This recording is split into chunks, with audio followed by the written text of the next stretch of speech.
नमस्कार। मुझे आपण मान सहित गोटे छोटिया गपटे सेयार करी। मु सब साधु कथा आपन को सुनाए।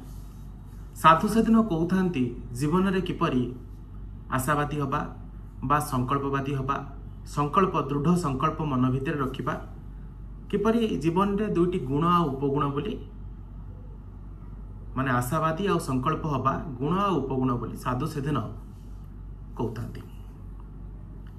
साधु कहते वक्रभुक नामक गोटे बेंगटीए थिला।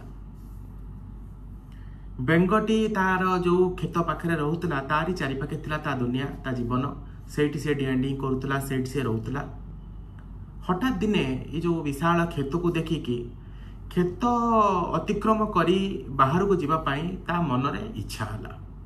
बहुत दिन हेलानी से जेहेतु निजे रोची खेत भितर खेत बाहर दुनिया देखा कि ता मन भितर गोटे आशा जागृत है।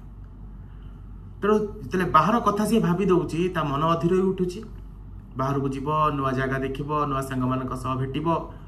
तेणु से जीवन को बाजी लगाई खेत आरपट को डिआटे मारला। बेंगर निज असावधानता जो से डेउ डेउ गोटे क्षीर बाल्टी भितर पड़ा, जो क्षीर थिला गोटे बाल्टी भितर क्षीर थिला तारी भितर से पड़ा। तेणु जीवन बेकल रे बेंग एबे क्षीर भितर पहरिबा को लागिला, कारण तार मोटामोटी उद्देश्य रहिला केमती से पहरिकी जाइके ऊपर भागरे पहुंची जीवो। किंतु बाल्टीटर जो मुहर चारिपाख धारा बहुत उच्च थिला, जेते पहरिले भी बेंग ता उद्यम रे सफल हो पारला नहीं। तथापि से तार पछ दुई गोड़ को ठेला मारी बाल्टी तलू ऊपर को उठा चेष्टा जारी रखी था। बाल्टीर गभीरता तापाई कि बहुत अधिक थिला, किंतु से ता चेष्टार विरत हेलानी।